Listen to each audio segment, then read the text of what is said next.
बहन में क्या चल रहा है। पंजाब से दिल्ली, दिल्ली से यूपी, यूपी से नेपाल और फिर वापस पंजाब। आखिर अमृतपाल का प्लान क्या है? क्यों अमृतपाल पुलिस के साथ आंख मिचोली खेल रहा है? अमृतपाल पंजाब पुलिस के लिए बड़ी चुनौती बना हुआ है। वो लगातार अपनी लोकेशन बदल रहा है। अमृतपाल के सीसीटीवी सामने आ रहे हैं, लेकिन अमृतपाल सामने नहीं, क्योंकि जब तक पुलिस पहुंचती है तब तक अमृतपाल अपना ठिकाना बदल देता है। खालिस्तानी अमृतपाल पिछले 11 दिन से फरार चल रहा है। पंजाब पुलिस उसे गिरफ्तार करने की कोशिश में जुटी है, लेकिन अभी तक कोई सफलता हाथ नहीं लगी। अमृतपाल लगातार पुलिस को चकमा देकर भागने में सफल रहा। वो लगातार अपनी लोकेशन बदल रहा है। कभी वो हरियाणा में नजर आता है तो कभी दिल्ली में, कभी यूपी के लखीमपुर से होते हुए फिर पंजाब पहुंच जाता है। पंजाब पुलिस के साथ आंख मिचोली खेल रहा भगोड़ा अमृतपाल अब एक बार फिर चकमा देने में सफल रहा। वो पंजाब के होशियारपुर में पुलिस के नाके पर गाड़ी से कूदकर खेत में भागकर फरार हो गया। पंजाब पुलिस होशियारपुर में सर्च ऑपरेशन चला रही है। अमृतपाल पंजाब पुलिस के लिए बड़ी चुनौती बना हुआ है। वो लगातार अपनी लोकेशन बदल रहा है। 11 दिन से अमृतपाल पुलिस को चकमा दे रहा है। अमृतपाल पंजाब से यूपी तक अब तक कहां-कहां और कब-कब दिखा, आपको पहले बताते हैं, फिर आपको बताते हैं अमृतपाल का प्लान। 18 मार्च को अमृतपाल को गिरफ्तार करने की तैयारी थी। पुलिस की भारी फोर्स उसे पकड़ने वाली थी, लेकिन तब तक अमृतपाल ने बड़ी ही चालाकी से पुलिस को चकमा दिया और अपने साथियों के साथ वहां से फरार हो गया। अमृतसर ग्रामीण जिले के तहत आने वाले खिलचियन पर पुलिस नाका लगाया गया था। पुलिस के मुताबिक अमृतपाल अपने साथियों के साथ मर्सिडीज कार से आ रहा था। इस दौरान उसके साथ 3 गाड़ियों का काफिला था। खेलचियन पोस्ट पर लगाए गए नाके पर अमृतपाल के काफिले को रोकने के लिए कहा गया, लेकिन उसका काफिला पुलिस नाका तोड़कर फरार हो गया। थोड़ी दूर पर चलकर अमृतपाल मर्सिडीज छोड़कर ब्रेजा कार में सवार हुआ। इसके थोड़ी देर बाद वो एक बाइक पर नजर आया। दावा है कि बाइक से भागने के दौरान 10 से 12 किलोमीटर की दूरी पर फिर से अमृतपाल ने बाइक बदली और बुलेट पर बैठकर फरार हो गया। अमृतपाल 18 मार्च की देर रात जालंधर से लुधियाना में दाखिल हो गया था। उसने अपने 4 साथियों को जालंधर में ही छोड़ दिया। वो 18 मार्च को शेखुपुरा गुरुद्वारे में 50 मिनट तक रुका, जहां गुरुद्वारा के ग्रंथी ने एक बाइक और एक स्कूटी मंगवाई। यहां रात तकरीबन 9:30 बजे अमृतपाल स्कूटी पर सवार हुआ। स्कूटी ग्रंथी का बेटा चला रहा था। बाइक पर अमृतपाल का खास पप्पल प्रीत भी था। गुरुद्वारे से स्कूटी और बाइक अलग अलग रूट पर निकल गई। इसके बाद अमृतपाल की एक तस्वीर सामने आई। ये फोटो जालंधर से 40 किलोमीटर दूर फ्लोर इलाके की बताई गई। इसमें अमृतपाल एक जुगाड़ पर बैठा दिखा। उसने गुलाबी पगड़ी पहन रखी थी और काला चश्मा लगाया हुआ था। वो जुगाड़ पर रखी उसकी बाइक को पकड़कर बैठा है। 20 मार्च। इसके बाद अमृतपाल 19 से 20 मार्च की रात हरियाणा रोडवेज की बस में कुरुक्षेत्र में दिखा। अमृतपाल यहाँ एक महिला के साथ रुका था। पुलिस ने महिला को गिरफ्तार कर लिया। अमृतपाल जिस बस में बैठा था उसके ड्राइवर और कंडक्टर से भी पूछताछ की गई। 21 मार्च। इस बीच दिल्ली के मधु विहार इलाके से एक वीडियो सामने आया। इसमें अमृतपाल एक नए लुक में नजर आ रहा है। वीडियो 21 मार्च का बताया जा रहा है। अमृतपाल अपने बालों को छोटा कराकर पगड़ी हटाकर नए रूप में घूम रहा है। अमृतपाल ने अपने आधे बाल काट लिए हैं और अपना हुलिया बिल्कुल बदल लिया है। 23 मार्च। अमृतपाल 23 मार्च को यूपी के लखीमपुर पहुंचा था। लखीमपुर से वो फिर पंजाब पहुंचा। पंजाब पुलिस के सूत्रों के मुताबिक टेक्निकल इनपुट यही बता रहे हैं कि अमृतपाल लखीमपुर खीरी में था। इससे पहले एक सूचना आई थी कि अमृतपाल साधु के भेष में दिल्ली के ISBT बस अड्डे पहुंचा था। 23 से 29 मार्च। अमृतपाल सिंह लखीमपुर से वापस पंजाब आ गया। पुलिस ने होशियारपुर में उसे गिरफ्तार करने की कोशिश की, लेकिन वो पुलिस को चकमा देकर फरार हो गया। पंजाब पुलिस को अमृतपाल के होशियारपुर में छिपे होने की सूचना मिली थी। फगवाड़ा में पुलिस ने एक अज्ञात वाहन का पीछा किया। इसमें अमृतपाल के होने की आशंका थी। मरनिया में गुरुद्वारे के पास कार में बैठे कुछ लोग वाहन छोड़कर फरार हो गए। कार में 3 से 4 लोगों के होने की संभावना है और इसके बाद मरनिया गांव में और उसके आसपास भारी पुलिस बल तैनात किया गया। पुलिस ने मंगलवार देर रात अमृतपाल को पकड़ने के लिए डोर टू डोर ऑपरेशन चलाया। सूत्रों के मुताबिक अमृतपाल इंटरनेशनल मीडिया को इंटरव्यू देने के बाद सरेंडर करने की तैयारी में था। वो एक इंटरनेशनल चैनल को इंटरव्यू देने के लिए जालंधर वापस जा रहा था। उसका प्लान था कि वो पहले इस पूरे मामले को लेकर बयान देगा और फिर पंजाब पुलिस के सामने सरेंडर कर देगा, लेकिन पुलिस को इसकी जानकारी हो गई और उसका प्लान धरा ही रह गया। बताया जा रहा है कि अमृतपाल का पुलिस से आमना सामना भी हुआ था, लेकिन वो पुलिस को देखकर खेतों में भाग गया और पुलिस रात भर उसे तलाशती रही। सूत्रों ने बताया कि पंजाब पुलिस की इंटेलिजेंस यूनिट अमृतपाल की पंजाब नंबर की इनोवा गाड़ी PB10CK 0527 का फगवाड़ा से पीछा कर रही थी। ड्राइवर ने गाड़ी भगाकर होशियारपुर जिले के गांव मरनाइया के गुरुद्वारे में घुसा दी। उसके बाद गाड़ी को चालू हालत में छोड़कर गाड़ी में सवार 2 संदिग्ध दीवार कूदकर भाग गए। हालांकि इस तरह गाड़ी को छोड़कर भागने वाला कौन था, कोई देख नहीं पाया। अमृतपाल होशियारपुर में एक बार फिर चकमा देकर पुलिस नाका तोड़कर भाग गया और उसके साथ उसका सहयोगी पपलप्रीत और एक सहयोगी भी भागा है। इससे पहले पंजाब पुलिस ने होशियारपुर में अमृतपाल की गाड़ी के पीछे चलने वाले 2 लोगों को हिरासत में लिया था। उन्होंने पुलिस पूछताछ में कंफर्म किया कि इनोवा गाड़ी से फरार हुआ शख्स अमृतपाल ही था। इसके साथ ही उन्होंने बताया कि अमृतपाल के साथ पपलप्रीत और तीसरा शख्स भी मौजूद था। फिलहाल पंजाब पुलिस का होशियारपुर इलाके में सर्च ऑपरेशन जारी है। पुलिस पूरी तरह तैयार है और किसी भी वक्त बड़ी कार्रवाई को अंजाम दे सकती है। इस समय पंजाब पुलिस पर अमृतपाल को पकड़ने को लेकर जबरदस्त दबाव है। कोर्ट से भी फटकार पड़ चुकी है और विपक्ष द्वारा भी लगातार इस मुद्दे को उठाया जा रहा है। ऐसे में पिछले कुछ दिनों के अंदर ही इस मामले ने कुछ ज्यादा तूल पकड़ लिया। अब पिछले कई दिनों से पंजाब पुलिस उसकी तलाश में लगी है। पुलिस के हाथ तो खाली हैं, लेकिन सूत्रों के हवाले से खबर है कि अमृतपाल पंजाब में ही कहीं छुपा हुआ है। Bureau report, first India news.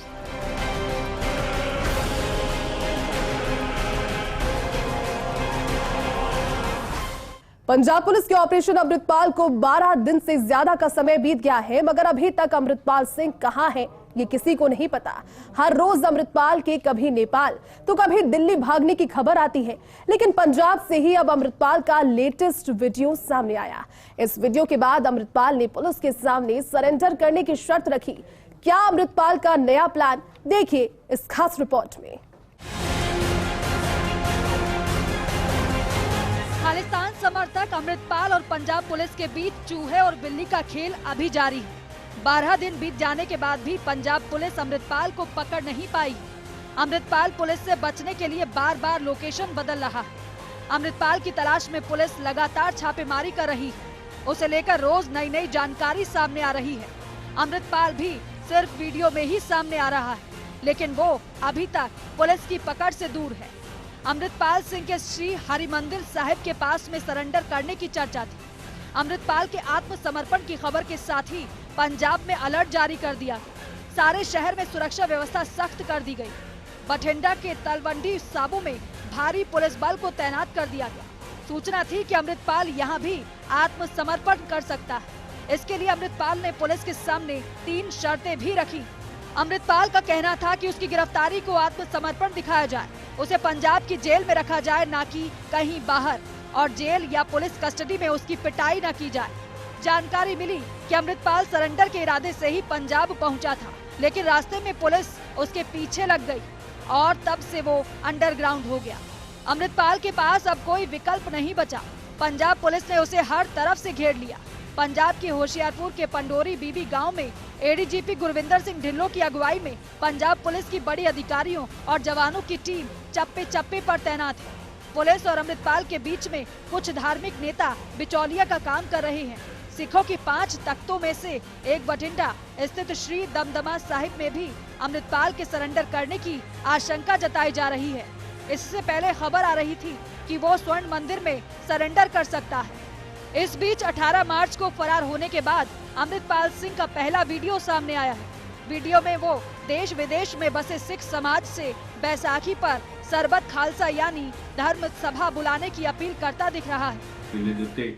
ਸਰਬੱਤ ਖਾਲਸਾ ਸੱਦਿਆ ਜਾਵੇ। ਮੈਂ ਸਿੱਖ ਸੰਗਤਾਂ ਨੂੰ ਅਪੀਲ ਕਰਦਾ ਹਾਂ, ਦੇਸ਼ਾਂ ਵਿਦੇਸ਼ਾਂ ਦੇ ਵਿੱਚੋਂ ਜਿੱਥੇ ਵੀ ਸਿੰਘ ਸੰਗਤਾਂ ਬੈਠੀਆਂ ਨੇ, ਉਹ ਵੱਧ ਚੜ ਕੇ ਸਰਬੱਤ ਖਾਲਸਾ ਜਿਹੜਾ ਵਿਸਾਖੀ ਤੇ ਹੋਵੇ ਉਹਦੇ 'ਚ ਹਿੱਸਾ ਪਾਉਣ ਤੇ ਉੱਥੇ ਸਾਡੇ ਕੌਮ ਦੇ ਮਸਲਿਆਂ ਦੀ ਗੱਲਬਾਤ ਹੋਵੇ, ਕਿਉਂਕਿ ਬਹੁਤ ਲੰਮੇ ਸਮੇਂ ਤੋਂ ਸਾਡੀ ਜਿਹੜੀ ਕੌਮ ਹੈ ਉਹ ਵੱਖ-ਵੱਖ ਮਸਲਿਆਂ ਤੇ ਛੋਟੇ-ਮੋਟੇ ਮੋਰਚੇ ਲਾ ਕੇ ਉਲਝ ਰਹੀ ਹੈ। ਸੋ ਸਾਨੂੰ ਇਹ ਚਾਹੀਦਾ ਵੀ ਜੇ ਅਸੀਂ ਪੰਜਾਬ ਦੇ ਮਸਲੇ ਹੱਲ ਕਰਾਉਣੇ ਆ, ਜੇ ਫੜੋ ਫੜਾਈ ਕੀਤੀ ਗਏ ਨੌਜਵਾਨ ਅਸੀਂ ਛਡਾਉਣੇ ਆ, ਜਿਹੜਾ ਹਕੂਮਤ ਨੇ ਧੱਕਾ ਕੀਤਾ ਹੈ ਪ੍ਰਧਾਨ ਮੰਤਰੀ ਬਾਜੇ ਕੇ ਵਰਗੇ ਸਧਾਰਨ ਸਿੱਖਾਂ ਦੇ ਉੱਤੇ, ਕਿਉਂਕਿ ਉਹਨੇ ਖੰਡੇ ਬਾਟੇ ਦੀ ਪੌਲ ਛਕੀ, ਸਿਰਫ ਇਸ ਕਰਕੇ ਉਹਨੂੰ NSA ਲਾ ਕੇ ਅਸਾਮ ਭੇਜਿਆ। ਮੇਰੇ ਹੋਰ ਸੰਗੀਆਂ ਸਾਥੀਆਂ ਨੂੰ ਅਸਾਮ ਭੇਜਿਆ ਗਿਆ, ਹੋਰਨਾਂ ਨੂੰ ਫੜ ਕੇ ਜੇਲ੍ਹਾਂ 'ਚ ਤੁੰਨਿਆ ਗਿਆ। ਸੋ ਇਸ ਕਰਕੇ ਇਸ ਜਿਹੜਾ ਜ਼ੁਲਮ ਹੈ ਇਹ ਸਾਨੂੰ ਪਤਾ ਤਾਂ ਹੈ ਵੀ ਜਿਸ ਮਾਰਗ ਤੇ ਅਸੀਂ ਤੁਰੇ ਹਾਂ ਉੱਥੇ ਸਾਰਾ ਕੁਝ ਸਾਨੂੰ ਸਹਿਣਾ ਪੈਣਾ, ਪਰ ਇਹਦੇ ਖਿਲਾਫ ਆਵਾਜ਼ ਚੁੱਕਣੀ ਸਾਡਾ ਕੌਮੀ ਫਰਜ਼ ਹੈ। ਸੋ ਮੈਂ ਸਾਰੀ ਸਿੱਖ ਕੌਮ ਨੂੰ ਦੇਸ਼ਾਂ ਵਿਦੇਸ਼ਾਂ ਦੇ ਵਿੱਚ ਵਸਦਿਆਂ ਨੂੰ ਅਪੀਲ ਕਰਦਾ ਹਾਂ ਵੀ ਜਿਹੜਾ ਸਰਬੱਤ ਖਾਲਸਾ ਵਿਸਾਖੀ ਤੇ ਹੋਣਾ ਚਾਹੀਦਾ, ਜਥੇਦਾਰ ਸਾਹਿਬ ਇਸ ਤੇ ਗੌਰ ਕਰਨ, ਕਿਉਂਕਿ ਜਿਹੜੇ ਆਪਾਂ ਜਥੇਦਾਰ ਸਾਹਿਬ ਨੇ ਕਿਹਾ ਕਿ ਆਪਾਂ ਵਹੀਰਾਂ ਕੱਢਾਂਗੇ, ਪਿੰਡਾਂ 'ਚ ਜਾ ਕੇ ਲੋਕਾਂ ਨੂੰ ਜਾਗਰੂਕ ਕਰਾਂਗੇ। ਮੇਰੀ ਜਥੇਦਾਰ ਸਾਹਿਬ ਨੂੰ ਬੇਨਤੀ ਹੈ ਵੀ ਲੋਕ ਬਹੁਤ ਜਾਗਰੂਕ ਨੇ, ਲੋਕਾਂ ਦੇ ਮਨ 'ਚ ਜਿਹੜਾ ਹਕੂਮਤ ਨੇ ਭੈ ਖੜਾ ਕੀਤਾ ਹੈ ਇਹਨੂੰ ਤੋੜਨ ਵਾਸਤੇ ਜ਼ਰੂਰੀ ਹੈ ਕਿ ਜਥੇਦਾਰ ਸਾਹਿਬ ਅੱਗੇ ਆ ਕੇ ਆਪ ਇਸ ਸਾਰੇ ਕਾਸੇ ਦੀ ਅਗਵਾਈ ਕਰਨ। ਹੋਰਨਾਂ ਸਮੂਹ ਸਿੱਖ ਜਥੇਬੰਦੀਆਂ, ਚਾਹੇ ਉਹ ਦਲ ਪੰਥ ਹੋਣ, ਸੰਪਰਦਾਵਾਂ ਹੋਣ, ਟਕਸਾਲਾਂ ਹੋਣ, ਜਿਹੜੀਆਂ ਵੀ ਸਿੱਖ ਜਥੇਬੰਦੀਆਂ ਹੈਗੀਆਂ ਨੇ, ਉਹਨਾਂ ਨੂੰ ਮੇਰੀ ਅਪੀਲ ਹੈ ਵੀ ਉਹ ਵੀ ਇਹ ਸਰਬੱਤ ਖਾਲਸੇ 'ਚ ਵੱਧ ਚੜ੍ਹ ਕੇ ਹਿੱਸਾ ਪਾਉਣ। ਇਹ ਸਰਬੱਤ ਖਾਲਸਾ ਉਹੋ ਜਿਹਾ ਸਰਬੱਤ ਖਾਲਸਾ ਹੋਣਾ ਚਾਹੀਦਾ ਹੈ ਜਿੱਥੇ ਇੱਕ ਸਮੇਂ ਅਬਦਾਲੀ ਨੇ ਵੱਡਾ ਘੱਲੂਘਾਰਾ ਕੀਤਾ ਸੀ ਤੇ ਉਸ ਤੋਂ ਬਾਅਦ 'ਚ ਸਰਬੱਤ ਖਾਲਸਾ ਅਕਾਲ ਤਖਤ ਸਾਹਿਬ ਤੇ ਹੋਇਆ ਸੀ। ਉੱਥੇ ਦਰਬਾਰ ਸਾਹਿਬ ਕੋਈ ਸਿੱਖ ਐਸਾ ਨਹੀਂ ਸੀ ਜਿਹੜਾ ਘਰਾਂ 'ਚ ਰਹਿ ਗਿਆ ਹੋਵੇ, ਜਿਹੜੇ ਤੁਰ ਨਹੀਂ ਸੀ ਸਕਦੇ ਉਹ ਵੀ ਰੇੜ ਦੇ ਉੱਥੇ ਪਹੁੰਚੇ ਸੀ। ਸੋ ਮੇਰੀ ਸੰਗਤਾਂ ਨੂੰ ਇਹ ਅਪੀਲ ਹੈ ਵੀ ਜੇ ਆਪਾਂ ਪੰਜਾਬ ਦੀ ਜਵਾਨੀ ਬਚਾਉਣੀ ਹੈ, ਜੇ ਆਪਾਂ ਪੰਜਾਬ ਨੂੰ ਬਚਾਉਣਾ ਹੈ, ਤੇ ਆਓ ਇਸ ਸਰਬੱਤ ਖਾਲਸੇ ਦਾ ਜਿਹੜਾ ਹਿੱਸਾ ਬਣੀਏ ਤੇ ਉੱਥੇ ਆਪਣੇ ਕੌਮੀ ਹੱਕ ਜਿਹੜੇ ਆ ਉਹ ਲਈਏ। ਬਾਕੀ ਜਿਹੜੀ ਗ੍ਰਿਫਤਾਰੀ ਦੀ ਗੱਲ ਹੈ ਉਹ ਸਤਿਗੁਰ ਸੱਚੇ ਪਾਤਸ਼ਾਹ ਦੇ ਹੱਥ ਹੈ। ਮੈਂ ਚੜ੍ਹਦੀ ਕਲਾਂ 'ਚ ਹਾਂ, ਕੋਈ ਮੇਰਾ ਵਾਲ ਵਿੰਗਾ ਨਹੀਂ ਕਰ ਸਕਿਆ। ਸਤਿਗੁਰ ਸੱਚੇ ਪਾਤਸ਼ਾਹ ਨੇ ਵਿਖੜੇ ਪੈਂਡੇ ਤੇ ਤੋਰਿਆ, ਪ੍ਰੀਖਿਆ ਲਈ ਹੈ, ਪਰ ਉਸ ਮਾਲਕ ਨੇ, ਚੋਜੀ ਪ੍ਰੀਤਮ ਨੇ ਬਹੁਤ ਸਾਥ ਦਿੱਤਾ ਹੈ। ਐਸਾ ਉਹਨੇ ਮਿਹਰ ਕਿਰਪਾ ਕੀਤੀ ਹੈ ਵੀ ਜਿਹੜੀ ਬਿਆਨ ਤੋਂ ਬਾਹਰ ਹੈ, ਏਡੇ ਵੱਡੇ ਘੇਰੇ ਤੋਂ निकल जाना, ये बड़ी बड़ी दयानतदारी सी सतगुरु सच्चे पातशाह दी। अमृतपाल सरकार और पुलिस पर मारने का आरोप लगा रहा है, खुद को सिख कौम का अनुयायी बताकर सबको भड़काने की कोशिश कर रहा है, खुद को पोस्टर बॉय बनाने की कोशिश कर रहा है, लेकिन पंजाब पुलिस उसे किसी भी कीमत पर पोस्टर बॉय बनने से रोकने की कोशिश कर रही है। सूत्रों के मुताबिक अमृतपाल ने पंजाब से भागने के बाद लेडी नेटवर्क का ज्यादातर इस्तेमाल किया। सूत्रों के मुताबिक पपलप्रीत की कई महिला दोस्त हैं जो उसकी बेहद करीबी है। पंजाब से भागने के बाद अमृतपाल और पपलप्रीत ने सिर्फ लेडी नेटवर्क का इस्तेमाल किया। हरियाणा में रहकर ही अमृतपाल ने आगे की रणनीति बनाई कि कैसे भागना और बचना है। पुलिस से बचने के लिए अमृतपाल भेष बदलने का पैंतरा आजमा रहा है, लेकिन सवाल ये भी है कि आखिर सुरक्षा का जाल बिछाने के बावजूद अमृतपाल बार बार पुलिस की आंखों में धूल झोंक कर फरार कैसे हो रहा है। Bureau report, first India news.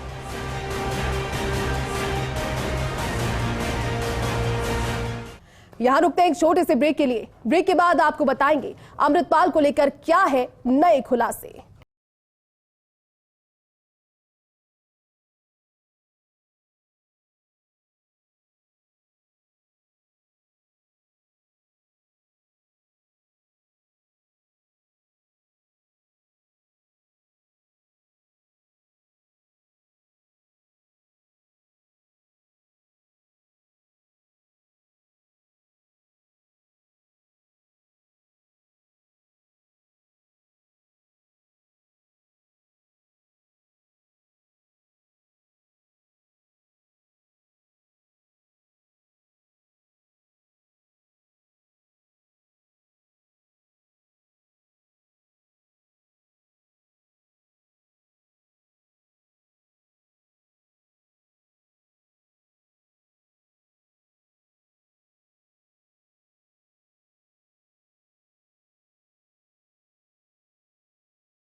बाद आपका स्वागत है। अमृतपाल सिंह, ये वो नाम है जो पंजाब के लिए नया खतरा बनकर सामने आया। 12वीं पास 29 साल के अमृतपाल सिंह ने भारत लौटने के बाद संगठन को इतनी हवा दी कि आज वो संगठन के दम पर पुलिस को चुनौती दे रहा है। वो फरार होने के बावजूद भी खालिस्तानी ताकतों को एकजुट करने में जुटा है। सोशल मीडिया से लेकर कई कैंपेन्स में अमृतपाल ने खुलकर सरकार को चुनौती दी है। ये रिपोर्ट देखिए। पंजाब में बीते काफी समय से खालिस्तान के फिर से उभरने को लेकर चिंताएं जताई जाती रही है। कनाडा से लेकर ऑस्ट्रेलिया तक में हिंसक घटनाएं हो या फिर पंजाब में थाने में हुआ हमला, इन घटनाओं ने कट्टरपंथी तत्वों को लेकर चिंताएं बढ़ा दी हैं। वारिस पंजाब दे संगठन के प्रमुख अमृतपाल सिंह के अपने समर्थकों के साथ 23 फरवरी को अजनाला पुलिस थाने के बाहर खूब हंगामा काटा। ये सभी पूरी तरह हथियारों से लैस थे। इनके हाथ में लाठी, बंदूकें और तलवारें थी। अमृतपाल सिंह के समर्थकों ने ही लवप्रीत तूफान की गिरफ्तारी के विरोध में हमला किया था। कौन है अमृतपाल सिंह? 1993 में अमृतसर के जल्लूपुर खेड़ा गांव में जन्मा अमृतपाल सिंह वारिस पंजाब दे संगठन का प्रमुख है। 4 मार्च 2022 को वारिस पंजाब दे संगठन की ओर से अमृतपाल को नेता घोषित करने का ऐलान हुआ था। खालिस्तान, भिंडरावाले और इससे जुड़ा तमाम ज्ञान उसने इंटरनेट की बदौलत हासिल किया। अमृतपाल सिंह 12वीं तक की पढ़ाई के बाद दुबई चला गया था। वो दुबई में रहकर ट्रांसपोर्ट का बिजनेस कर रहा था। पिछले साल सितंबर महीने में वो दुबई में कामकाज समेटकर वापस पंजाब आ गया। जब वो वापस लौटा तो खालिस्तानी समर्थक जरनैल सिंह भिंडरावाले के मोगा स्थित गांव रोडे में 29 सितंबर 2022 को एक कार्यक्रम हुआ। इसके बाद उसने खालिस्तान के समर्थन में भड़काऊ बयान देने भी शुरू कर दिए। अमृतपाल सिंह खुद को खालिस्तानी आतंकी जरनैल सिंह भिंडरावाले का अनुयायी होने का दावा करता है। हालांकि दीप सिद्धू का परिवार ये मानता है कि अमृतपाल सिंह खालिस्तान के नाम पर सिख युवाओं को गुमराह कर रहा है। पंजाबी अभिनेता और कार्यकर्ता दीप सिद्धू ने सितंबर 2021 में वारिस पंजाब दे संगठन की स्थापना की थी। इसका मकसद बताया गया युवाओं को सिख पंथ के रास्ते पर लाना और पंजाब को जगाना। दीप सिद्धू 26 जनवरी 2021 को लाल किले पर खालसा पंथ का झंडा फहराने को लेकर सुर्खियों में आया था। 15 फरवरी 2022 को एक सड़क हादसे में उसकी मौत हो गई। दीप सिद्धू की मौत के बाद संगठन के प्रमुख का पद खाली था। सितंबर 2022 में अमृतपाल सिंह वारिस पंजाब दे का प्रमुख बना। ये कमान उसे खालिस्तानी विद्रोही जरनैल सिंह भिंडरावाले के गांव रोडे में सौंपी गई थी। अमृतपाल सिंह को लेकर उसके संगठन में ही विवाद है। संगठन के कुछ लोगों का आरोप है उसने अध्यक्ष की सीट को हड़पा है, क्योंकि संगठन के लोगों का कहना है कि अमृतपाल कुल 6 साल के बाद सितंबर 2022 में भारत आया। वो ना ही किसान आंदोलन के समय और ना ही वारिस पंजाब दे की घोषणा और ना ही फरवरी 2022 में दीप सिद्धू की मौत के समय मौजूद रहा। संगठन के उनके नेतृत्व पर दीप सिद्धू के कुछ सहयोगी और परिवार के कुछ सदस्य संतुष्ट नहीं है। ये भी सामने आया कि सिद्धू ने अमृतपाल को सोशल मीडिया पर ब्लॉक तक कर दिया था। हालांकि अमृतपाल के समर्थकों का दावा है कि दीप सिद्धू अमृतपाल सिंह का करीबी था और एक वैध प्रक्रिया के माध्यम से वारिस पंजाब दे से जुड़ा था। अब अमृतपाल कौन है, किस सवाल पर चर्चा शुरू हो गई है। दुबई से वापस लौटा अमृतपाल सिंह खुलकर खालिस्तान राष्ट्र की मांग करने लगा है। अमृतपाल सिंह अक्सर भिंडरावाले की तरह ही हथियारबंद लोगों के साथ घूमता दिखाई देता है। उसके कुछ समर्थक उसे भिंडरावाले 2.0 ही कहते हैं। यही वजह है कि पंजाब में उसके बढ़ते बवाल को देखकर एक बार फिर से चिंताएं शुरू हो गई हैं। Bureau report, first India news. चलिए, हमारी खास पेशकश में अभी के लिए बस इतना ही। आप देखते रहिए फर्स्ट इंडिया न्यूज। नमस्कार।